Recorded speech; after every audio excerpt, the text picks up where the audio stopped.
သူကိုယ်သူကိုပြောက်စေးထိုးပြီးစမ်းသပ်ခဲ့ပြီးတဲ့နောက်မှာတော့စိတ်ယူပေါက်နေတဲ့သိပ္ပံပညာရှင်တယောက်ကဒီစွမ်းအားကိုအလွဲသုံးစားလုပ်ဖို့ဆုံးဖြတ်လိုက်ပါတော့တယ်။ဒါကြောင့်ဒီမမြင်ရတဲ့ချင်းချောင်းမှုကိုတားဆီးဖို့ကသူ့ရဲ့လုပ်ဖော်ကိုင်ဘတ်တွေရဲ့လက်ထဲကိုရောက်ရှိလာခဲ့ပါပြီ။ဒီနေ့မှာတော့2000ပြည့်နှစ်ကထွက်ရှိခဲ့တဲ့ဟော်လိုမန်ရိုးချင်ဇာတ်လမ်းကိုအချင်းချုပ်တင်ဆက်ပေးတော့မှာဖြစ်ပါတယ်။အစိုးရရဲ့လှုပ်ဝက်တုတေသနအလို့ရုံတစ်ခုတည်းကကြီးမားတဲ့တာလောင်အောင်ကြီးတစ်ခုထဲမှာကြောက်ကလေးတစ်ကောင်ကျန်နေခဲ့ပါတယ်။ထွက်ပေါက်စီကိုအပြေးလွှားသွားနေတဲ့အဲ့ဒီတိလိษံလေးဟာမထင်မှတ်ပဲလေထဲကိုမြောက်တက်သွားပြီးမျက်စိနဲ့မမြင်ရတဲ့ဂေါ်ရီလာကြီးတစ်ကောင်ရဲ့ဝါမှုကြီးကိုခံလိုက်ရပါတယ်။သိပ္ပံပညာရှင်စီဘက်စတီယန်ကသူ့ရဲ့ကွန်ပျူတာပေါ်မှာစမ်းသပ်မှုတစ်ခုကိုလှုပ်ဆောင်နေပေမဲ့ရလဒ်တွေကတော့မျှော်လင့်ချက်သိမ်းမရှိလာပါဘူးခဏလောက်စဉ်းစားပြီးတဲ့နောက်မှာတော့သူကဖော်မူလာအသစ်ကိုစမ်းသပ်ဖို့ဆုံးဖြတ်လိုက်ပြီးနောက်ဆုံးမှာတော့အဲ့ဒီစမ်းသပ်မှုကိုအောင်မြင်သွားခဲ့ပါတယ်သူကသူ့ရဲ့ရည်စားဟောင်းလည်းဖြစ်လုပ်ပေါ်ကိုင်ဘက်လေးဖြစ်တဲ့လင်ဒါစီကိုဆက်သွယ်ပြီးသူတီထွင်ထားတဲ့ကိုပြောစီဖော်မူလာကိုရှာတွေ့သွားပြီးကြောင်းပြောလိုက်ပါတယ်လင်ဒါကဒီသတင်းကြောင့်အယမ်းမသာသွားခဲ့ပြီးစီဖက်စတီယန်ကဖော်မူလာအသစ်ကိုစမ်းသပ်ဖို့အတွက်သူမအပဝင်သူ့ရဲ့အဖွဲ့ဝင်အားလုံးကိုနောက်တစ်နေ့မနက်တက်ခွဲခန်းထဲကိုလာဖို့ဖိတ်ခေါ်လိုက်ပါတယ်နောက်တစ်နေ့မနက်တက်ခွဲခန်းထဲမှာတော့အဖွဲ့ဝင်တူဖြစ်တဲ့ဒေါက်တာမတ်သရူးဟာစမ်းသပ်ဖို့အတွက်တိလိษံတွေကိုတွားရောက်စစ်ဆေးခဲ့ပါတယ်ဒီတိလိษံတွေထဲမှာကိုပြောက်စီစမ်းသပ်မှုကြောင့်ပျောက်ကွယ်နေပြီးအင်ဖရာရက်မျက်မှန်နဲ့ကြီးမှာပဲမြင်ရတဲ့အီဇာဘဲဆိုတဲ့ဂေါ်ရီလာမကြီးလေးပါဝင်ပါတယ်မတ်သရူးကဂေါ်ရီလာကိုစမ်းသပ်ခံနဲ့ခေါ်သွားနိုင်ဖို့အတွက်လောင်အိမ်တကားကိုဖွင့်ပြီးမေးစိထုတ်ဖို့ကြိုးစားခဲ့ပါတယ်ဒါပေမဲ့ကိုပြောက်စီကြောင့်အီဇာဘဲဟာတရက်ထက်တရက်ပို့ပြီးတော့ရန်လိုကြမ်းတမ်းလာခဲ့တာကြောင့်ဒေါက်တာရဲ့လက်ကိုကိုင်ပြီးလောင်အိမ်ကနေထွက်ပြေးလွတ်မြောက်သွားခဲ့ပါတယ်ဒေါက်တာကသူမနောက်ကိုအပြေးလိုက်ရင်းနဲ့လမ်းမှာစီဘက်စတီယန်နဲ့ဝင်တိုက်မိကြပါတယ်သူတို့နှစ်ယောက်စလုံးမေးစီတနက်တွေကိုစီကန်ဆောင်ထားကြပြီးတက်ခွဲကန်းရဲ့ဇင်းကြံလန်တိုင်းပြေးလိုက်ကြရာနောက်ဆုံးမှာတော့ပြည်ရလမ်းမကြီးရော်တဲ့ဂေါ်ရီလာမကြီးကိုရှာတွေ့သွားခဲ့ကြပါတယ်မတ်သရူးကအီဇာဘဲကိုတနက်နဲ့ပြစ်လိုက်ပြီးမြဲလွဲချော်သွားခဲ့ပြီးစီဖက်စတီယန်ကတော့ပြစ်မှတ်ကိုအမိရမှအောင်ပြစ်ပြီးသူမကိုလဲကျသွားစေခဲ့ပါတယ်ဒီပြဿနာကိုဖြေရှင်းပြီးနောက်မှာတော့သူတို့နှစ်ယောက်ဟာလင်နာနဲ့ကျန်တဲ့လုပ်ဖို့ကန်ဘက်တွေရှိရာစမ်းသပ်ခိုင်းတဲ့ကိုပြန်ရောက်လာပြီးကိုပြောင်းနေတာကိုပြန်လည်ထင်ရှားစေမယ်ဆေးကိုစတင်စမ်းသပ်ပါတော့တယ်ဒီဆေးရည်ကိုအီဇာဘဲရဲ့သွေးပြန်ကြော်တွေကနေတစ်စနှလုံးစီဓာတ်ရဲ့ရောက်ရှိသွားအောင်ထိုးသွင်းလိုက်ပြီးသွေးလည်ပတ်မှုနဲ့အတူခန္ဓာကိုယ်နဲ့သွေးကြောတွေတဲကိုစီးတင်သွားစေခဲ့ပါတယ်မိနစ်ပိုင်းအတွင်းမှာအီဇာဘဲရဲ့ခန္ဓာကိုယ်ကတစားတစားပြန်လည်မြင်တွေ့လိုက်ရပြီးစီဘက်စတီယန်ကလည်းသူ့ရဲ့အောင်မြင်မှုကိုဂုဏ်ယူစွာအောင်ပွဲခံနေခဲ့ပါတယ်ဒီဆေးကြောင့်ဂေါ်ရီလာမကြီးကနှလုံးခုန်လုံးရက်မလို့ဖြစ်သွားပြီးလူနာတင်စင်ပေါ်မှာဝေဒနာကိုအပြင်းထန်ခံစားနေရပါတော့တယ်သိပ္ပံပညာရှင်တွေကသူမကိုစိတ်ငြိမ်အောင်စူးစမ်းပေးကြပေမဲ့သူမရဲ့နှလုံးခုန်တန်ရပ်တန့်သွားခဲ့တာကြောင့်စမ်းသပ်မှုကြီးကြာရှုံးသွားခဲ့ရပြီလို့ထင်မှတ်ခဲ့ကြပါတယ်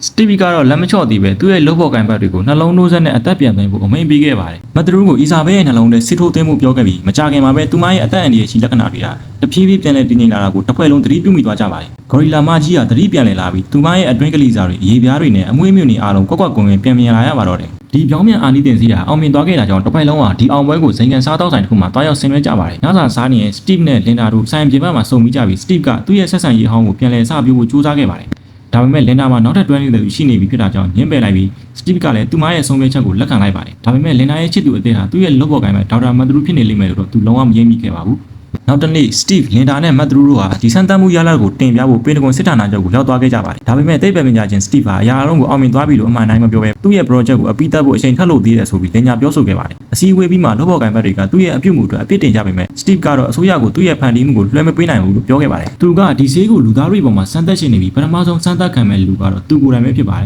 သူထင်ထားခဲ့တဲ့အတိုင်းအန်ဒီများလုံးတာကြောင့်တစ်ဖွဲ့လုံးကဒီအချမ်းကိုကန့်ကွက်ကြပေမဲ့စတီဗ်ကတော့ပင်တဂွန်ကဒီစမ်းသပ်မှုကိုခွင့်ပြုချက်ပေးလိုက်ပြီလို့လင်ညာခဲ့ပါတယ်လင်ဒါနဲ့မတ်သရူးတို့ကဒါဟာမဟုတ်မှန်းသိပေမဲ့သိပ္ပံပညာရှင်ကြီးကိုယုံကြည်ကြတာကြောင့်ဒီအတိုင်းလန်လျောပြီးခဲ့ကြပါတယ်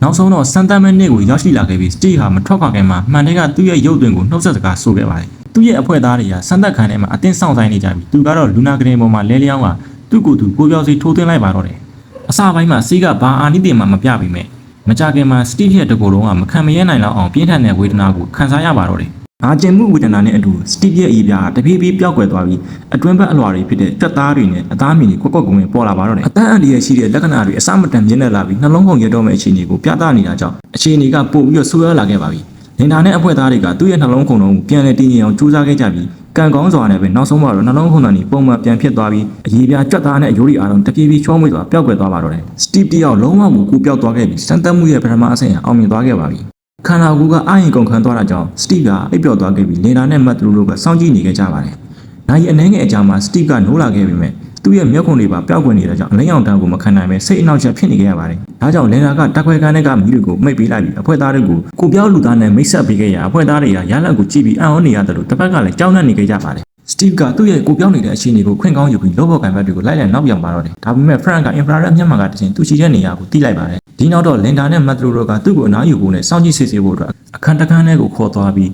လုံခြုံရေးစည်းကမ်းချက်တွေကိုရှင်းပြခဲ့ပါတယ်။စတီဗ်ကတော့ထုံးစံအတိုင်းခေါင်းမာသွားနေပဲဒီစည်းကမ်းချက်တွေကိုသူတီးပြီးသားဖြစ်ကြောင်းဒီ project တစ်ခုလုံးကသူ့ရဲ့ပိုင်ဆိုင်မှုဖြစ်တဲ့ဆိုတာကိုပါပြောဆိုပြီးရိုင်းဆိုင်စွာတုံ့ပြန်ခဲ့ပါတယ်။ ဒီလိုပြောနေပေမဲ့လည်းမတ်သူတို့စုံတွေကတော့သူ့ကိုအခန်းထဲမှာပဲတယောက်တည်းထားခဲ့ဖို့ဆုံးဖြတ်လိုက်ပြီးညဆိုင်အတွက်စောင့်ကြည့်ဖို့ဒေါက်တာဆာရာကိုတောင်းလွှဲအပ်ခဲ့ပါတယ်။တခွဲခန်းထဲမှာအချိန်တွေကဘာပြဿနာမှမရှိပဲကုံဆုံးသွားခဲ့ပြီးဆာရာကတော့အိပ်ပျော်သွားခဲ့ပါတယ်။ စတီဗ်ကတော့အလင်းအောင်ကြောင့်အိပ်မပျော်နိုင်ပဲဖြစ်နေခဲ့ပါတယ်။ရုတ်တရက်ဆိုသလိုသူကဆာရာရှိတဲ့အခန်းထဲကိုသွားပြီးသူမကိုလက်ဖက်အောင်စားနာဖို့ဆုံးဖြတ်လိုက်ပါတယ်။ဒါပေမဲ့ဘယ်သူမှစောင့်ကြည့်မနေဘူးဆိုတာသိသွားတဲ့အခါမှာတော့စတီဗ်ကသူ့ရဲ့လုပ်ဖော်ကံပဲအမျိုးသမီးပေါ်အခွင့်ကောင်းယူမကောင်းကြံမှုစူးစမ်းပါတော့တယ်။ဆာရာကလန့်နိုးလာခဲ့ပေမဲ့ပတ်ဝန်းကျင်မှာဘသူ့ကိုမှမတွေ့ရပါဘူး။ဒါဟာစတီဗ်ရဲ့လက်ချက်ဖြစ်နိုင်တယ်လို့တန်တရားဝင်ပြီးလင်တာနဲ့မတ်သူတို့ကိုသူမရဲ့တန်တရားကိုပြောပြခဲ့ပါတယ်။စတီဗ်ကဒီလောက်ဆက်ဆုပ်စရာကောင်းတဲ့လုပ်ရမျိုးလုပ်လိမ့်မယ်ဆိုတဲ့တန်တရားကြောင့်သူတို့နှစ်ယောက်စလုံးစိတ်အနှောက်အယှက်ဖြစ်သွားကြပေမဲ့မတ်သူကတော့စတီဗ်ကိုတေချာပေါက်စောင့်ကြည့်သွားမှဖြစ်ကြောင်းအာမခံခဲ့ပါတယ်။ထမင်းစားနေကြရင်နဲ့ဆာရာနဲ့သူမရဲ့လုပ်ဖော်ကံဘက်တွေကစတီဗ်ကိုပြောင်းနေတာကြောင့်ဘယ်တော့တော့အန်တီရများတဲ့ဆိုတာကိုဝေဖန်ပြောဆိုခဲ့ကြပါတယ်။ဒါပေမဲ့လည်းမကြခင်မှာခန္ဓာကိုပြန်လဲထင်ရှားစေမဲ့ဆေးကိုတုံးပြီးရင်အားလုံးပြီးဆုံးသွားတော့မှာပဲဆိုတဲ့အသည့်နဲ့သူတို့ကိုသူတို့ဖြည့်သိမ်းခဲ့ကြပါတယ်။နောက်ဆုံးမှာတော့ဒီအချိန်ကိုရောက်ရှိလာခဲ့ပြီးစတီဗ်ကသူ့ရဲ့အဖွဲ့သားတွေနဲ့အတူသူ့ရဲ့ခန္ဓာကိုယ်ကိုပြန်လဲထင်ရှားလာစေမဲ့ဆေးကိုစမ်းသပ်မှုအတွက်ပြင်ဆင်မှုတွေကိုအပိသက်ခဲ့ကြပါတော့တယ်။ရောင်းပြန်အာနီတင်ဆေးကစတီဗ်ရဲ့ခန္ဓာကိုယ်ကိုထိုးသွင်းလိုက်တဲ့အခါမှာတော့ပုံမှန်အရှင်တွေကိုပြန်လဲရောက်ရှိဖို့စတင်လာပါခဲ့တော့ဒါပေမဲ့တခုခုမာရွေးနေပြီဆိုတော့သူတို့ရေးမိဖို့တိတ်မကြလိုက်ပါဘူး။သူကအသက်ရှူကျလာပြီးတော့နှလုံးခုန်လုံးတို့လည်းတဟုန်ထိုးများလာခဲ့ပါတယ်။မတ်သူတို့နဲ့သူ့ရဲ့လုပ်ဖော်ကိုင်ဘက်ကာတာတို့စတီဗ်ကိုကူညီဖို့စူးစမ်းခဲ့ကြပေမဲ့သူကတော့လူသားတစ်ယောက်တည်းတာလုံတဲ့အင်အားနဲ့ရန်လိုကြမ်းတမ်းမှုကိုပြသလာခဲ့ပါပြီ။ဒီအချိန်ကြောင့်ပဲသူကသူတို့နှစ်ယောက်စလုံးကိုအလွယ်တကူရိုင်းနဲ့တွန်းဖက်ပစ်လိုက်နိုင်ပြီးလူနာတင်စင်ပေါ်မှာသူ့ကိုတုံ့နှောင်ထားတဲ့ကြိုးတွေကိုပါယုံဖြတ်ပစ်နိုင်ခဲ့ပါတယ်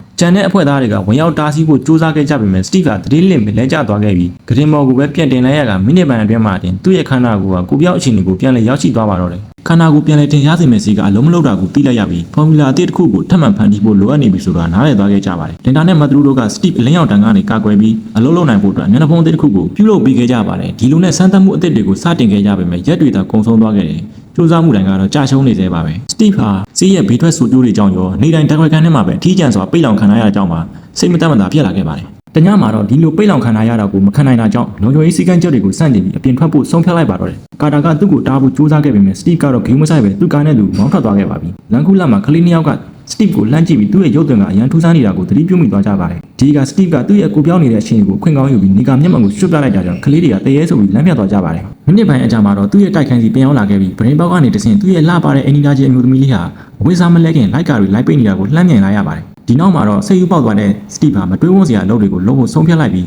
သူမရဲ့တိုက်ခိုင်းစီကိုတွားခဲ့ပါတယ်။အမျိုးသမီးငယ်လေးကတကားခောက်တန်ကြလို့ဘသူလဲဆိုပြီးဖွင့်ကြည့်ခဲ့ပေမဲ့အပြင်မှာဘသူမှမတွေ့ရပါဘူး။စိတ်မကောင်းစရာကတော့ဒါဟာစတီဗ်ကသူမရဲ့တိုက်ခိုင်းတဲ့ကိုခိုးဝင်ဖို့အခွင့်အရေးဖြစ်သွားခဲ့ပါတယ်။အမျိုးသမီးငယ်လေးကဖြစ်ပျက်သွားတာကိုဇဝေဇဝါဖြစ်ရင်အခန်းထဲကိုပြောင်းဝင်ပြီးအဝိစားလဲဖို့ပြင်ဆင်နေတော့မှပဲကိုပြောင်းလူသားကသူမကိုအတင်းအဓမ္မဖမ်းဆုပ်ပြီးသူမရဲ့အဲ့ရပေါ်မှာတင်တိုက်ခိုက်ပြီးစောက်ကားပါတော့တယ်။ဒီအတော်အတွင်းလင်ဒါဟာစတီဗ်ထွက်ပြေးသွားတဲ့အကြောင်းကိုသိရှိသွားတာကြောင့်သူ့ကိုရှာဖို့သူ့ရဲ့တိုက်ခန်းစီလိုက်သွားခဲ့ပေမဲ့သူ့ရဲ့မျက်နှာဖုံးနဲ့လက်အိတ်တွေကိုပဲတွေ့ရှိခဲ့ရပါတယ်။ဒါကြောင့်သူမတိုက်ခွဲခန်းနဲ့ပြန်လာခဲ့ပြီးအဖွဲ့သားတွေကိုစတီဗ်ပြန်လာမယ့်အချိန်ကိုစောင့်ဖို့ပြောနေတော့မှပဲစတီဗ်ကတော့ဘာမှမဖြစ်ခဲ့သလိုမျိုးရုတ်တရက်ပြန်ပေါ်လာခဲ့ပါတယ်။လင်ဒါကသူ့ကိုယ်သူဒီလိုမျိုးလူပုံအလဲမှာထုတ်ပြခဲ့တဲ့အတွက်စူပူချင်းမောင်းခဲ့ပေမဲ့စတီဗ်ကတော့သူကဒီ project ရဲ့ခေါင်းဆောင်ဖြစ်တဲ့အတွက်သူနှစ်သက်ရောက်ကိုသူလုံးမှာပဲလို့ပြန်ရှင်းပါခဲ့ပါတယ်။ဒါပေမဲ့လင်ဒါကအချော့မွေးပေးနောက်တစ်ချိန်သာဒီလိုထပ်ပြင်းပင်တကွန်ကော်မတီစီအရာအလုံးကိုဖွင့်ချပြမယ်လို့ချင်းချောက်လိုက်ပါတယ်။ဒီလိုအခြေအတင်စကားများပြီးနောက်စတီဗ်ကသူ့ရဲ့ခန်းထဲသူပြန်ဝင်သွားခဲ့ပြီးတက်ခွဲခန်းထဲကလေတူကတော့ရုတ်တရက်ပြင်းထန်လာပါပြီ။ပိုပြီးဆိုးတာကတော့ကိုပြောက်စီးကဂေါ်ရီလာမကြီးအီဇာဘဲကိုရန်လိုကြမ်းတမ်းလာစေတယ်လို့မျိုးစတီဗ်ရဲ့စိတ်ပိုင်းဆိုင်ရာကိုပါတက်ရောက်မှုရှိနေပြီလားဆိုပြီးလင်ဒါတယောက်စိုးရင်ပူပန်လာခဲ့ပါတယ်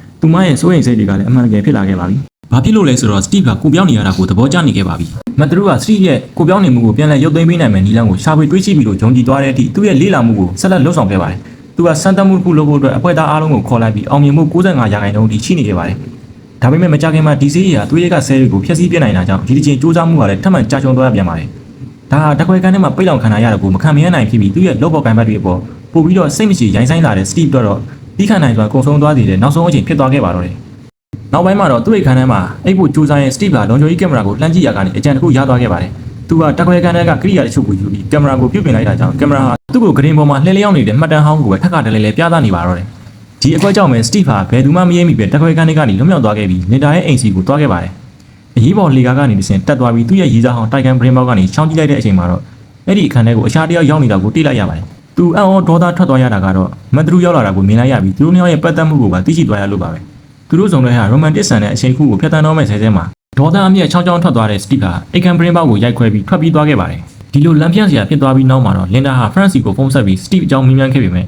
ဖရန့်ကတော့ကင်မရာမှတ်တမ်းကိုပြုပြင်ပြောင်းလဲထားမှမသိပဲစတီဗ်ကသူ့ခန်းထဲမှာပဲရှိနေကြောင်းပြောပြခဲ့ပါတယ်။နိုင်အနေငယ်အကြမှာတော့စတီဗ်ကလင်ဒါနဲ့မတ်သူတို့တွဲနေကြတဲ့အပေါ်ဒေါသတကြီးနဲ့ပဲတက်ခွဲခန်းထဲကိုပြောင်းလာခဲ့ပါပြီ။သူအခန်းထဲမှာဟိုဒီဒီချောက်သွားနေရင်တက်ခွဲခန်းထဲကမျက်စိနဲ့မမြင်ရတဲ့ကိုပြောင်းနေတဲ့ခွေးကောင်ကမြင်မနာထအောင်ပါတော့တယ်။ စိတ်မမှန်တော့တဲ့စတီဟာဒီစီမံတန်ကိုမခံမရနိုင်ဖြစ်ပြီးတန်လောင်ရဲ့တကားကိုဖွင့်ကသနာစီယာတလိษံလေးကိုအသက်ပြောက်အောင်လုပ်ပြလိုက်ပါတော့တယ်ရက်တွေကုန်လွန်သွားပြီးတရက်မှာတော့စာရာတခွဲခန်းတွေကတလိษံတွေကိုလာရောက်စစ်ဆေးနေမှခွေးလေးဘာဖြစ်သွားလဲဆိုတာကို infrared မျက်မှန်ကတဆင့်မြင်တွေ့သွားခဲ့ပါတယ်သူမဟာ Steve ကိုချက်ချင်းတန်တရားဝင်သွားခဲ့ပြီးသူ့ကိုတွားရောက်မေးမြန်းဖို့ပြင်ဆင်ပါတော့တယ်သူကတော့အရာအလုံးကိုညှင်းဆုပ်ခဲ့ပြီးပိုဆိုးတာကသူ့ကိုယ်သူကာကွယ်ဖို့အတွက်ကင်မရာမှတ်တမ်းတွေကိုပဲတက်တည်ပြီးဆက်သုံးနေခဲ့ပါတယ်နောက်ပိုင်းမှာလင်ဒါဟာသူမရဲ့တိုက်ခန်းထဲမှာရှိနေတော့တခုခုအနီးနားကပ်လာသလိုမျိုးရုတ်တရက်ခံစားလိုက်ရပါတယ်သူမဟာအိတ်ခန်းကိုတွားရောက်စစ်ဆေးခဲ့ပေမဲ့သူမရဲ့အိတ်ခန်းပလင်ပေါက်ပွင့်နေတာကနေတဆင့်ပြင်းထန်တဲ့လေပြင်းတစ်ချက်တိုးဝဲဝင်ရောက်လာပြီးဂရင်ဘော်ကသူမရဲ့မှတ်စုစာရွက်တွေကိုလင့်စင်နေခဲ့ပါတယ်စတီများရှိနေမလားဆိုပြီးကြောက်လန့်တကြားနဲ့ပဲဒေါက်တာလင်ဒါဟာအိတ်ခန်းကျမ်းမြင့်ကိုစောင်းတဲ့ဖုံအုပ်ကိုစူးစမ်းခဲ့ရမှာမိနစ်ပိုင်းအတွင်းမှာအဲ့ဒီဆောင်ကမျက်စိနဲ့မမြင်ရတဲ့အရာတစ်ခုနဲ့ထိမိသွားသလိုဖြစ်သွားခဲ့ပါတယ်သူမဟာပြပြတလဲနဲ့အိတ်ခန်းကနေပြေးထွက်ခဲ့ပြီးစတီ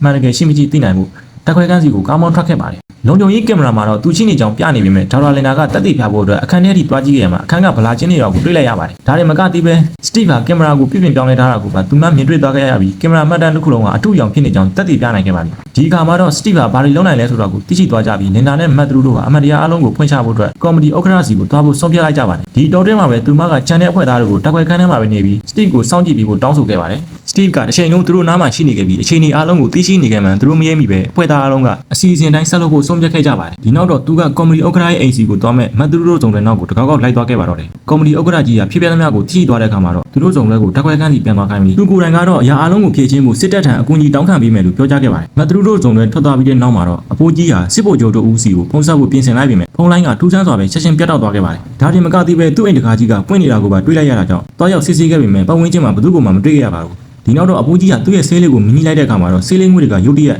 ်စတီဗ်ရဲ့မျက်နှာပုံသဏ္ဍာန်အဖြစ်ပြောင်းလဲသွားပြီးကော်မတီဥက္ကဋ္ဌကြီးကိုရေကူးကန်တဲ့သို့ဆွဲချပစ်လိုက်ပါတော့တယ်အဖိုးကြီးကရေပေါ်ကိုပြန်တက်ဖို့ကြိုးစားရင်အော်ဟစ်အကူအညီတောင်းခဲ့ပေမဲ့ကိုပြောက်လူသားကရေခဲမှတင်သူ့ကိုတိုက်ခိုက်ပြီးနောက်ဆုံးမှာတော့ရင်းနှီးတက်ပစ်လိုက်ပါတော့တယ်နောက်တနေ့မနက်လင်ဒါဟာတက်ခွဲခန်းထဲကိုပြန်ရောက်လာခဲ့ပြီးစတီဗ်တယောက်မျက်နှာပုံးဆုပ်ကပုံမှန်တိုင်းပြုမှုနေတာကိုတွေ့လိုက်ရပါတယ်ဒေါက်တာလင်ဒါဟာသူမရဲ့ထောက်လျက်မှုကိုဖုံးကွယ်မထားနိုင်တော့ပဲကော်မတီရဲ့အကူအညီကိုစောင့်ဆိုင်ဖို့ကြံတဲ့အဖွဲ့သားတွေစီကနေတန်တမတ်မတ်သွားခဲ့ပါတယ်ဒါပေမဲ့ဘသူစီကမှအဆက်အသွယ်မရရှိခဲ့တဲ့အကြောင်းသူမကိုယ်တိုင်ဥက္ကဋ္ဌကြီးစီကိုဖုန်းဆက်သွယ်ခဲ့ရကနေသူဟာအိမ်ကရေကူးကန်ထဲမှာရင်းနှီးတည်ဆုံသွားပြီဆိုတဲ့သတင်းဆိုးကိုရရှိလိုက်ပါတော့တယ်လင်ဒါဟာပင်နီကွန်စစ်ဌာနချုပ်ကဗိုလ်ချုပ်ကြီးစီကိုအဆက်အသွယ်လုပ်ဖို့ထပ်မံကြိုးစားခဲ့ပေမဲ့တခွဲခန်းရဲ့ဖုန်းလိုင်းအားလုံးအပြတ်ခံထားရတာကိုတွေ့လိုက်ရပါတယ်လင်ဒါအနေနဲ့ပင်နီကွန်စီကိုသူမကိုယ်တိုင်သွားဖို့ကလဲလို့အခြားရွေးချယ်စရာမရှိတော့ဘူးလို့မြင်မိပေမဲ့ပိုပြီးဆိုးသွားတာကတော့တက်လက်ကားထဲမှာသူမရဲ့ဝင်ရောက်ခွင့်လှုပ်ဝက်ကုတ်ကိုပယ်ချခံရတာပါပဲလင်ဒါကဖရန့်ကိုလုံခြုံရေးစနစ်နဲ့စစ်ဆေးခံလိုက်တဲ့အခါမှာတော့စတီဗ်ကသူ့ရဲ့ကုတ်ကလွယ်လို့ကြံသူတွေရဲ့ဝင်ရောက်ခွင့်အားလုံးကိုပြောင်းလဲပစ်လိုက်ပြီဆိုတာရှာဖွေတွေ့ရှိသွားခဲ့ပါတယ်သူ့ရဲ့ဖန်တီးမှုတွေနဲ့ကျူးလွန်ခဲ့တဲ့ရာဇဝတ်မှုတွေကိုကဘာကမသိစေဖို့အတွက်စတီဗ်ဟာသူတို့ကိုနှုတ်ပိတ်ဖို့ကြိုးစားနေပြီဆိုတော့တစ်ဖွဲ့လုံးကမကြခင်ပဲသဘောပေါက်သွားကြပါတော့တယ်။သို့ပေမဲ့လင်နာကအဖွဲသားအားလုံးကိုမေးကြီးတဲ့နက်တွေလိုက်ဝေပေးပြီးစတီဗ်ကိုလိုက်ရှာဖွေဖို့ဦးဆောင်ခဲ့ပါတယ်။သူတို့နဲ့အတူမလိုက်ခင်မှာပဲဤပညာရှင်တူဖြစ်တဲ့ဂျန်နက်ကကိုပြောက်လူသားကိုမြင်နိုင်ဖို့အတွက်စပွဲဘော်ကအင်ဖရာရက်မျက်မှန်ကိုယူသွားခဲ့ပါတယ်။ဒါပေမဲ့သူ့အတွက်ကန်ဆိုးကျင်တော့ဘီလင်ကြီးကသူ့ကိုအရင်ဆုံးချတွေးသွားခဲ့ပြီးကျိုးတမင်နဲ့ပဲအသက်ပြောက်အောင်လုပ်ပြလိုက်ပါတော့တယ်။ဂျန်နဲ့အဖွဲသားတွေကစတီဗ်ရဲ့အခန်းထဲကိုတွားကြည့်ကြပေမဲ့ဗလာကျင်းနေတာကိုပဲတွေးရပါတယ်။လင်နာကစတီဗ်နဲ့စကားပြောဖို့ဆက်သွယ်ရေးဆက်ကိုအသုံးပြုခဲ့ရမှာတော့သူကကော်မတီဥက္ကဋ္ဌကြီးကိုရှင်းလင်းပေးလိုက်ပြီးဖြစ်ကြောင်းနဲ့သူ့ရဲ့ဖန်တီးမှုကိုဘယ်သူကမှအလူခံမှာမဟုတ်တဲ့အတွက်သူ့ရဲ့အဖွဲ့သားတွေကိုလည်းဒီအတိုင်းပဲလှုပ်သွားမှာဖြစ်ကြောင်းပွင့်ရပြောဆိုလာပါတယ်။ဒီနောက်တော့သူကဆက်သွယ်မှုကိုဖျက်တောက်လိုက်ပြီးလင်နာကလည်းဂျန်နဲ့တယောက်သူတို့အုပ်စုထဲမှာပါမလာတာကိုသတိပြုမိသွားခဲ့ပါတယ်။သူမဟာပင်မအခန်းစီကိုအပြေးလွှားပြန်သွားခဲ့ပေမဲ့ဗီဒီယိုထဲမှာတတ်မဲ့ခန္ဓာကိုယ်အဖြစ်ရှိနေတဲ့သူမရဲ့လုပ်ပေါ်ကိုင်ဘက်ကိုရှာဖွေတွေ့ရှိသွားခဲ့ပါပြီ။ဒီအဖြစ်ဆိုးနဲ့ရင်ဆိုင်လိုက်ရတဲ့အခါမှာတော့ဆာရာဟာဒေါသအမျက်ချောင်းချောင်းထွက်သွားပြီးလူတိုင်းကိုဒီလိုအခြေအနေမျိုးနဲ့ဆွဲသွင်းခဲ့တဲ့အတွက်လင်နာရဲ့မျက်နှာကိုလက်သီးနဲ့ထိုးပစ်လိုက်ပါတော့တယ်။လင်နာကဘာတုံ့ပြန်မှုမှမလုပ်ခဲ့ပဲဒီတက်ခွဲကန်လေးကနေအသက်ရှင်လေးရထွက်ချင်တယ်ဆိုရင်စတီဗ်ကိုအများဆုံးချပွေဖို့လိုတယ်လို့ပဲပြောခဲ့ပါတယ်။ဒါကိုလုံနိုင်ဖို့ဆိုရင်လင်နာကဖရန့်ကိုစနစ်ထက်ကိုဟက်ကလုပ်ပြီးသူ့ရဲ့ဝင်ရောက်ခွင့်ကုတ်တွေကိုပြန်လည်ရယူဖို့ကြိုးစားခိုင်းလိုက်ပြီးမတ်ထရူးနဲ့ကာတာတို့ကတော့စတီဗ်နောက်ကိုလိုက်လံဖမ်းဆီးဖို့ထွက်သွားခဲ့ကြပါတယ်။သူတို့နှစ်ယောက်ဟာအင်ဖရာရက်မျက်မှန်တွေကိုစီနဲ့တက်ခွဲကန်ရဲ့ဇင်းကြံလမ်းတွေတိုင်းလိုက်လံချပွေခဲ့ကြပြီးလင်နာကတော့လုံခြုံရေးစနစ်ရဲ့အကူအညီနဲ့သူတို့ကိုလမ်းပြပေးခဲ့ပါတယ်။စနစ်ရဲ့အညွှန်းကိန်းတွေကစတီဗ်ဟာအနီးနားကဇင်းကြံလမ်းတစ်ခုထဲမှာရှိနေကြောင်းပြနေခဲ့တဲ့ကြောင့်သူတို့စုံတဲ့အဲ့ဒီနေရာစီကိုဥလိသွားပါတော့တယ်။ဒါပေမဲ့သူတို့ရှာမတွေ့ခဲ့ပါဘူး။ရုတ်တရက်ဆိုလိုတမိုင်းလုံးတစ်ခုရဲ့နောက်မှာအပူချိန်ပြလက္ခဏာတွေကိုတွေ့လိုက်ရလို့မတ်ထရူးကအဲ့ဒီဘက်ကိုတနက်နဲ့လှမ်းပစ်လိုက်ပြီးမဲ့အဲ့ဒါကလေဝင်လူထက်ပြုံတစ်ခုတက်တာဖြစ်နေခဲ့ပါတယ်။သူကကာတာရဲ့ခေါင်းကိုတံပိုင်လေးပေါ်ဆွဲတင်ပြီးစတင်တိုက်ခိုက်ပါတော့တယ်။တငယ်ချင်းတွေအန်ဒီရဲ့ကြုံရတာကိုမြင်တော့မတ်ထရူးကစတီဗ်ကိုရိုက်ဖို့ကြိုးစားရင်းလေးပိုင်လိုင်းကိုတွားထိမိတာကြောင့်ထွက်လာတဲ့အကူငွေတွေကစတီဗ်ရှိတဲ့နေရာကိုဖော်ထုတ်ပေးလိုက်တယ်လို့ဖြစ်သွားပါတယ်။စတီဗ်ကထွက်ပြေးဖို့ကြိုးစားပေမဲ့အရင်ဆုံးကာတာခန္ဓာကိုယ်ကိုပြစ်ချလိုက်တာကြောင့်ကာတာရဲ့လေဗင်ကထပ်မြက်တဲ့ပိုက်လုံးတစ်ခုနဲ့ဆိုက်မိသွားပါတော့တယ်။မတ်ထရူးကလင်နာစီကိုအကူအညီတောင်းပေမဲ့လင်နာကစတီဗ်ဟာအနီးနားမှာလည်းရှိနေတဲ့ကြောင့်ရေဒီယိုကတဆင့်သတိပေးခဲ့ပါတယ်။မတ်ထရူးကနေရာအနှံ့အကူငွေတွေထွက်လာအောင်လေးပိုင်လိုင်းကိုတနက်နဲ့ပစ်လိုက်တဲ့အတွက်ကိုပြောက်လူသားရဲ့ပုံစံကိုမြင်လိုက်ရပါတယ်။ဒါပေမဲ့ဘီလင်ကြီးကသူ့ကိုပြင်းပြင်းထန်ထန်ထိုးနှက်ပြီးဇင်းညံလိုက်တဲ့ကာမကြီးတွေကိုပိတ်ပစ်လိုက်တာကြောင့်သူပိတ်မိပြီးကြံရဲပါတော့တယ်။ဇဝေဇဝါဖြစ်နေတဲ့မတ်ထရူးကအင်ဖရာရက်မျက်မှန်နဲ့ဘီလင်ကိုရှာဖို့ကြိုးစားပေမဲ့စတီဗ်ကအခန်းထဲကအကူငွေတွေကိုတုံးပြီးမျက်မှန်ကိုကြည့်မရအောင်လုပ်လိုက်ပါတယ်။အခြားရွေးချယ်စရာမရှိတဲ့ဒေါက်တာမတ်ထရူးကမိသက်စီဘူးကိုကောက်ကင်ပြီးစတီဗ်ရဲ့ခန္ဓာကိုယ်ပုံစံပေါ်လာအောင်ဖျန်းလိုက်ပါတယ်။ ဒီအစီအစဉ်ကအောင်မြင်သွားပြီးသူကကိုပြောလူသားကိုဝင်တိုက်ခတ်ပေမဲ့စတီဗ်ကတော့အလွယ်တကူရှောင်နေပြီးလက်သီးတွေခြေကန်ချက်တွေနဲ့ပြန်လည်တုံ့ပြန်มาတော့တယ်မတ်ဒရူကျမ်းမြေပေါ်လဲကျသွားတဲ့အချိန်မှာပဲကန်ကောင်းထောက်မစွာနဲ့စင်ကြံလန်တကားတူပြင်လာပြီးလင်တာကသူမရဲ့ချစ်သူကိုကယ်တင်ဖို့ရောက်ရှိလာပါပြီဒီအတော့အတွင်းဆာရာနဲ့ဖရန့်တို့ကကာတာကိုကယ်တင်ဖို့သူရှိတဲ့နေရာကြီးအပြေးလွှားသွားခဲ့ကြပါပြီဒဏ်ရာကပြင်းထန်လွန်းတာကြောင့်ဒေါက်တာကတခွဲကန်းရဲ့ဆေးဘက်ဆိုင်ရာဌာနကနေသွေးအိတ်သွားယူခဲ့ပြီးမဲ့စတီဗ်ကသူမနောက်ကိုခိုးလိုက်လာပြီးသူမကိုအခန်းထဲပါတယ်တကားပိတ်ပြီးပိတ်လောင်ထားခဲ့ပါတယ်ဆာရာကစတီဗ်ရဲ့ရှေ့ရတွေကိုမြင်နိုင်ဖို့အတွက်သွေးအိတ်တွေကိုဆွဲပြေးပြီးကျမ်းမြေပေါ်တွန်ပြလိုက်ပါတယ်ဒါပေမဲ့ယူနေတဲ့တက်ပြက်မြချင်းကြီးရဲ့အရေးအယောင်တော့မတွေ့ရပဲသူမလုတ်ပေါ်ကန်ဘက်ကိုကဲဖို့ပြန်ထွက်มาတဲ့စတီဗ်ကခန့်တစ်ဘက်ကရုတ်တရက်ပေါ်လာပြီးသူမရဲ့မျက်နှာကိုဖျက်ထိုးလိုက်ပါတော့တယ်ဒေါက်တာဆာရာကသွေးခွက်နဲ့စတီဗ်ကိုလှမ်းပတ်လိုက်ပြီးသူ့ခန္ဓာကိုပေါ်လာအောင်ဂလဲစားကြီးတုံ့ပြန်ခဲ့ပြီးမဲ့သူကအာသုံးပြီးသူမကိုကျမ်းမြေပေါ်တွန်းလှည့်ပြလိုက်ပါပြီဆာရာကမိတ်ဆွေများနဲ့ဖြစ်ဖို့ကြိုးစားပေမဲ့ကိုပြောလူသားကတနက်ကိုလွတ်ယူပြီးဒေါက်တာကိုပြန်ပြလိုက်တဲ့ပြင်သူမရဲ့လက်ဘင်းကိုထုံးနှက်ပြီးဒီတက်ပွဲကိုအဆုံးသတ်လိုက်ပါတော့တယ်ဖရန့်ကတော့ကာတာကိုပြူစုဖို့ကြိုးစားနေပြီးမဲ့ကာတာကတော့ဒဏ်ရာတန်ချက်တွေကိုမခံနိုင်တော့ပဲသူ့ရင်ခွင်ထဲမှာနေအသက်ပြောက်သွားခဲ့ရှာပါပြီမကြခင်လင်နာနဲ့မတ်ဒရူတို့ရောက်လာခဲ့ကြပြီးသူတို့နှစ်ယောက်စလုံးဆာရာကိုလိုက်ရှာကြပြီးမဲ့နောက်ကျသွားခဲ့ပါပြီဒေါက်တာဆာရာရဲ့ရုပ်အလောင်းကိုတော့အေးခန်းထဲမှာပဲရှက်တွေးခဲ့ကြပါတယ်သူတို့တွေကသူမကိုပြန်ကယ်ဖို့ကြိုးစားကြပေမဲ့ဖရန့်ကစတီဗ်ရှိတဲ့နေရာကိုသိနိုင်ဖို့မိသက်ဆေးဘူးကိုတုံးပြီးရှာဖွေနေခဲ့ပါတယ်ဒါပေမဲ့ဘေးမဆိုင်မီနဲ့ခဏလေးအတွင်းပါနေစတီဗ်ကသူတို့နောက်ကတန်တွင်တစ်ချောင်းကိုကင်ပြီးရှင်းကပ်လာတာကိုသူတို့မရဲမိလိုက်ပဲစတီဗ်ရဲ့ရိုင်းနှက်မှုကိုခံလိုက်ရပြီးနောက်ထပ်မံပြီးအသက်ဆုံးရှုံးသွားရပြန်ပါတယ်အဲ့ဒီတိုက်ခိုက်မှုကြောင့်စတီဗ်ကအပြင်းထန်ဒဏ်ရာရသွားပေမဲ့ချမ်းမြေပေါ်လဲကျသွားပြီးမတ်ဒရူကိုပါထပ်မံတိုက်ခိုက်ပြန်ပါတယ်လင်တာကသူ့ကိုကူညီဖို့ကြိုးစားပေမဲ့စတီဗ်ကသူတို့အတွက်ကိုအေးခန်းနဲ့တွန်းပို့ပြီးတော့တကားကိုဆွဲပိတ်ကတာမိုမီတာကိုအနည်းဆုံးအပူချိန်ကြီးချော့ချပစ်လိုက်ပါတယ်ရလန်နေနဲ့အေးခန်းတွေကအပူချိန်ကတဖြည်းဖြည်းကျဆင်းလာပြီးမကြခင်မှာပဲသူတို့နှစ်ယောက်စလုံးအေးခဲပြီးတေဆုံးတော့မယ့်အချိန်တွေကိုရောက်ရှိလာခဲ့ပါပြီလင်နာကမတ်ဒရူရဲ့ဒဏ်ရာကိုသွေးတိတ်စီဖို့အတွက်တိတ်အချို့ကိုအသုံးပြုခဲ့ပေမဲ့ဒေါက်တာမတ်ဒရူကသွေးတွေအများကြီးထွက်နေတာကြောင့်သတိလစ်သွားခဲ့ပါတယ်လင်နာတယောက်တည်းပြရခတ်သွားပေမဲ့သူမလက်မချော့ကျင်သေးပါဘူးသူမရဲ့ပါးနှံမှုကြောင့်ပဲလင်နာဟာနှလုံးနှုတ်ဆက်ရဲ့လျှက်စစ်ဝါယာကြိုးတွေကိုသုံးပြီးလျှက်စစ်ဆက်တစ်ခုကိုတက်ဆင်လိုက်ကအဲ့ဒီတန်လိုင်းနဲ့တကားမင်းတုံးကိုဆွဲဖွင့်ဖို့ကြိုးစားခဲ့ပါတယ်အသေးအတန်ကြိုးစားပြီးနောက်မှာတော့သူမရဲ့အစီအစဉ်ကအောင်မြင်သွားပြီးနောက်မကြခင်အေးခန်းထဲကနေထွက်လာနိုင်ခဲ့ပါတယ်ဒီအချိန်တွင်းမှာပဲစတီဗ်ဟာသူ့ရဲ့ဝစ်စုံကိုဝစ်ဆင်ပြီးချမ်းသာခန်းထဲကိုသွားကအလွန်ပောက်ခွဲအားပြင်းတဲ့ဒရဘောင်တစ်ခုကိုဖန်တီးဖို့ဓာတုပစ္စည်းတွေကိုရောဆက်ပါတော့တယ်သူကအဲ့ဒီဒရဘောင်ကိုဘူးများပြားတဲ့ထည့်ပြီး9မိနစ်အချိန်မှတ်ထားတဲ့ဆက်ထဲကိုထည့်လိုက်ပါတယ်သူမသိလိုက်တာကတော့လင်ဒါဟာအသက်ရှင်ကြံ့ရပြီးမီးလောင်လွယ်တဲ့အရေးတွေပါတဲ့တိုင်ပင်ခုကိုကင်ဆောင်ပါသူ့နောက်ကိုလိုက်လာခဲ့တယ်ဆိုတာပါပဲနောက်ဆုံးမှာတော့ဘီလင်ကြီးကတခွဲကန်းတွေကထွက်ခွာတော့မယ့်ဆဲဆဲမှာလင်ဒါကတန်ကြီးရဲ့ပိုက်လိုင်းကိုမီးရှို့လိုက်ကလက်လုံမီးမုတ်တနက်တစ်ခုဖြစ်သွားပါတော့တယ်အဲ့ဒီမီးနဲ့သူမကကိုပြောင်းနေတဲ့လူကိုလှမ်းပြီးဖျန်းလိုက်ရဒီဘီလင်ကြီးရဲ့ခန္ဓာကိုမီးတောက်တွေထဲပါသွားတာကြောင့်အသေးအတန်အော်ဟစ်ပါတော့တယ်လွန်မြောက်ဖို့အတွက်ဝတ်စုံကိုချွတ်ဖို့ကြိုးစားနေပြီမဲ့ဘီလင်ကြီးကိုသူမကညှာတာမှုမရှိပဲစက်တိုင်မီးနဲ့မှုတ်ခဲ့ပါတယ်ဒါတော့မှလင်ဒါကသူ့နောက်ကိုစက်တိုင်နေတော့မှပဲသူမရဲ့မိမို့တနက်ကအလုံးမလုံးတော့ပဲဖြစ်သွားခဲ့ပြီးစတီဗ်ဟာရေပြားတွေလောင်ကျွမ်းနေသည့်တိုင်ခွင့်ကောင်းယူကထွက်ပြေးလွတ်မြောက်သွားပြီးပြန်လည်ကိုပြောက်သွားခဲ့ပါတယ်လင်ဒါကရေကိုသုံးပြီးစတီဗ်ရဲ့ပုံစံကိုမြင်နိုင်ဖို့အတွက်မိမို့တနက်ကိုသုံးပြီးမိသက်ရေပြန်စနစ်ကိုအသက်သွင်းလိုက်ပါတယ်ဒါပေမဲ့ဘီလင်ကြီးကဒေါက်တာလင်ဒါရဲ့နောက်ကနေရုတ်တရက်ပေါ်လာပြီးလက်သီးတွေရှေ့ကန်ချက်တွေနဲ့သူမကိုစတင်ရိုက်နှက်ပါတော့တယ်သူကသူမကိုကြမ်းမြေပေါ်လဲကျအောင်လုပ်နိုင်ခဲ့ပြီးသူ့ရှေ့ရောက်တဲ့သူမရဲ့လက်ဘင်းကိုတက်နေကအသက်ရှူချက်ပြီးတပြေးပြေးတေဆုံးသွားအောင်လုပ်နေချိန်မှာပဲမတ်ဒရူကနောက်ကရုတ်တရက်ပေါ်လာပါတော့တယ်မတ်ဒရူကတန်တွင်းကိုကင်ပြီးစတီဗ်ရဲ့ခေါင်းကိုလွှဲလိုက်တာကြောင့်သူဟာတတိလစ်ပြီးကျမ်းမြေပေါ်လဲကျသွားပါတော့တယ်ဒေါက်တာမတ်ဒရူကလင်နာကိုတွဲတူပေးပြီးသူတို့နှစ်ယောက်စလုံးအဲ့ဒီကနေအမြန်ထွက်ခွာဖို့ကြိုးစားခဲ့ကြပါတယ်ဒါပေမဲ့စတီဗ်တယောက်တတိပြန်လဲလာပြီးတန်တွင်းကိုပါပြန်ကောက်လိုက်ပြီးသူတို့ရိုက်ဖို့လုပ်တာကိုမရိပ်မိလိုက်ပါဘူးဘီလင်ကြီးကနှစ်ယောက်စလုံးကိုတိုက်ခိုက်ဖို့ကြိုးစားခဲ့ပေမဲ့မတ်ဒရူကရှောင်လိုက်နိုင်တာကြောင့်စတီဗ်ဟာလျှက်စစ်မိန်မုံကြီးကိုအပြင်းပြင်းနဲ့ရိုက်မိသွားပြီးဓာတ်လိုက်ကလဲကျသွားပါတော့တယ်လျှက်စစ်ဓာတ်လိုက်သွားတဲ့အချိန်ကျစတီဗ်ရဲ့ခန္ဓာကိုအစိပ်ပိုင်းရှုကပြန်လဲမြင်ရတာတွေ့ရပေမဲ့သူကတော့ဘာမှတုံ့ပြန်မှုမရှိခဲ့ပါဘူးအဲဒီနောက်သူတို့စုံတွေကဒီနေရာကအမြန်ပြီးထွက်ပြီးစမ်းသပ်ခန်းစီကိုတွားခဲ့ကြပါတယ်အထဲမှာလည်း trap bound တွေထည့်ထားတဲ့အဖန်ပြိုတွေရှိနေတာကိုမြင်လိုက်ရပါတယ်ဒါဟာတက်ခွဲကန်းကြီးတစ်ခုလုံးကိုပြာကျသွားနေမှာဖြစ်ပြီးဘိုးခွာဆက်ကိုပိတ်ပြီးဖို့လည်းအချိန်မရှိတော့ပါဘူးသူတို့နှစ်ယောက်စလုံးကတက်လီကားစီကိုအပြေးလွှားသွားခဲ့ကြပြီးအပေါ် trap bound စီဥတည်နေတဲ့အရေးပေါ်ကွဲစေးလှေကားတောင်းအတိုင်းအပေါ်ကိုတက်ခဲ့ကြပါတယ်သူတို့စုံတွေအပေါ်ကိုစတက်နေတော့မှပဲစက္ကန့်ပိုင်းကြာမှပြင်းထန်တဲ့ပေါက်ကွဲမှုတွေဖြစ်သွားခဲ့ပြီးတက်ခွဲကန်းတစ်ခုလုံးပျက်စီးသွားခဲ့ပါတော့တယ်နေနာနဲ့မတ်ဒရူတို့ကပေါက်ကွဲမှုအချိန်ကနေလွတ်မြောက်နိုင်ခဲ့ပြီမဲ့အမြင့်ဆုံးတိရအောင်တက်နိုင်ခဲ့ကြပြီမဲ့ပေါက်ကွဲမှုရဲ့ရိုက်ခတ်မှုကြောင့်လှေကားအိတ်ကြီးကသူတို့စီကိုအချိန်ဟုန်နဲ့ပြုတ်ကျလာခဲ့ပါတယ်သူတို့နှစ်ယောက်လုံးခြောင်တိန်နိုင်ခဲ့ကြပြီမဲ့တက်လီကာကထပ်ပြီးပြုတ်ကျလာပြန်ပါတယ်ဒါပေမဲ့ကံကောင်းစွာနဲ့ပဲသူတို့ကိုမတိုင်မိခင်မှာရက်တန့်သွားခဲ့ပါတယ်အန်တီရယ်တွေအားလုံးပြီးဆုံးသွားပြီလို့ထင်ရချိန်မှာပဲသူတို့နှစ်ယောက်အပေါ်ကိုဆက်တက်နေတော့စတီဗ်ဟာအသက်ရှင်ရန်ရုတ်တရက်ပေါ်လာပြီးလင်နာကိုလှမ်းဖမ်းဆွဲလိုက်ပါတော့တယ်လင်နာကရုံထွက်ဖို့ကြိုးစားပေမဲ့သူတို့နှစ်ယောက်လုံးကပြုတ်ကျတော့မဲ့တက်လီကာအမှုပေါ်ကိုပြန်ပြီးပြုတ်ကျသွားခဲ့ပါတယ်ဒီနောက်စတီဗ်ကလင်နာကိုဆွဲကင်ပြီးသူ့ရဲ့နောက်ဆုံးယူသွင်းမှုအနေနဲ့သူမကိုအတင်းအဓမ္မနမ်းခိုင်းပါတော့တယ်လင်နာကလက်ခံလိုက်တဲ့ပုံစံပြပေမဲ့ဒီအခွင့်အရေးကိုအသုံးချပြီးနှင်းစစ်ဝါယာကြိုးတစ်ချောင်းကိုလှမ်းဆွဲလိုက်ကမကြခင်ပဲတက်လီကာကိုမောက်ခုံလာအောင်လုပ်ပြလိုက်ပါတယ်တက်လီကာကြီးပြုတ်ကျသွားတဲ့အချိန်မှာစတီဗ်ကိုပါတဘာနဲ့ဆွဲခေါ်သွားပြီးနောက်ဆုံးမှာတော့ဒီ6ချားစရာအိမ်မက်ဆိုကြီးပြီးဆုံးသွားခဲ့ပြီးလင်နာနဲ့မတ်ဒရူတို့ကိုလူနာတင်ကားနဲ့လာရောက်ကယ်ဆယ်သွားခဲ့ပါတယ်သူတို့နှစ်ယောက်ဟာဟော်လိုမန်ဖန်တီးခဲ့တဲ့အိမ်မက်ဆိုကြီးထဲကနေအသက်ရှင်ကြံရတဲ့သူတွေဖြစ်လာခဲ့ကြပါတော့တယ်အားလုံးကိုကျေးဇူးထူးတင်ရှိပါတယ်ဒီ ဒီဗီဒီယိုလေးကိုကြိုင်းနေတတ်တယ်ဆိုရင် like and subscribe လေးလုပ်ပေးခဲ့ကြပါဦးကျွန်တော်ရဲ့တင်ဆက်ပုံအဆင်မပြေမှုအတွက်လည်းအထူးပဲတောင်းပန်အပ်ပါတယ်